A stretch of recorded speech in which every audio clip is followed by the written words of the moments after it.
CLP ಸಭೆಗೂ ಗೈರಾಗಿ ಅತೃಪ್ತರ ಬಳಗದಲ್ಲಿ ಕಾಣಿಸಿಕೊಂಡಿದ್ದ ಶಾಸಕ ನಾಗೇಂದ್ರ ದಿಢೀರ್ ಪ್ರತ್ಯಕ್ಷರಾಗಿದ್ದಾರೆ. Apollo ಆಸ್ಪತ್ರೆಗೆ ಭೇಟಿ ನೀಡಿದ ನಾಗೇಂದ್ರ ಆನಂದ್ ಸಿಂಗ್ ಆರೋಗ್ಯ ವಿಚಾರಿಸಿದರು. ಬಳಿಕ ಮಾಧ್ಯಮಗಳ ಜೊತೆ ಮಾತನಾಡಿ, ನಾನು ಯಾವುದೇ ರಾಜ್ಯ ಸಂಧಾನಕ್ಕೆ ಬಂದಿಲ್ಲ, ಆನಂದ್ ಅಣ್ಣನನ್ನ ಭೇಟಿ ಮಾಡಿದ್ದೇನೆ ಅಷ್ಟೇ. ಕಂಪ್ಲಿ ಶಾಸಕ ಗಣೇಶ್ ಈ ರೀತಿ ಹಲ್ಲೆ ನಡೆಸಿದ್ದು ಸರಿಯಲ್ಲ. ಎಲ್ಲ ಬಳ್ಳಾರಿ ಶಾಸಕರು ಒಗ್ಗಟ್ಟಾಗಿದ್ದು ನನ್ನ ಪರ್ಸನಲ್ ಕೆಲಸ ಇದ್ದಿದ್ರಿಂದ ಸಿಎಲ್ಪಿ ಮೀಟಿಂಗ್ಗೆ ಹಾಜರಾಗಲಿಲ್ಲ ಅಂತ ಹೇಳಿದರು. ಅವ್ರಿಗೆ ಸ್ವಲ್ಪ ತೊಂದರೆಯಲ್ಲೇ ಇದ್ದಾರೆ ಪಾಪ ಅವರು.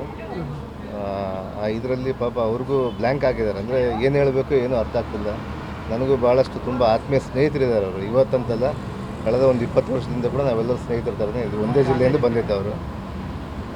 ಪಾಪ ಈ ಒಂದು ದುರ್ಘಟನೆ ನಡೆದಿದ್ದು ನಿಜವಾಗ್ಲೂ ಒಂದು ದುಃಖ ಆಗುತ್ತೆ. ಇದಕ್ಕೆ ಇಲ್ಲ, ನಮ್ಮ ಜಿಲ್ಲೆ ಶಾಸಕರು ನಾವೆಲ್ಲರೂ ಕೂಡ ಒಟ್ಟಾಗಿದ್ದೀವಿ. ಬಟ್ ಅವತ್ತು ಘಟನೆ ನಂತರ ನನಗೂ ಗಣೇಶ್ ಕೂಡ ನನಗಿನ್ನೂ ಮಾತಾಡಲಿಲ್ಲ. ನಾನು ಅವರು ಟ್ರೈ ಮಾಡಿದೆ ಮಾತಾಡಲಿಕ್ಕೆ, ಬಟ್ ಅವ್ರ ಫೋನ್ಗಳೆಲ್ಲ ಸ್ವಿಚ್ ಆಫ್ ಇದ್ದಾವೆ. ಏನು ನಡೆದಿದೆ ಅಂತೇಳಿ ಕೇಳ್ಕೊಳ್ಳೋಕೆ ನಾನು ಭಾಳಷ್ಟು ಟ್ರೈ ಮಾಡಿದೆ.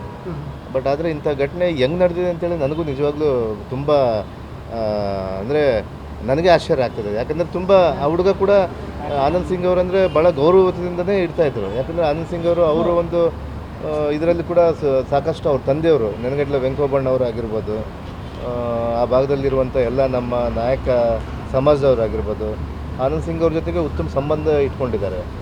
ಯಾವತ್ತೂ ಕೂಡ ಆ ರೀತಿಯಾದಂಥ ಭಾವನೆ ತೋರಿಸಿದ್ದವಲ್ಲ ಅಲ್ಲ.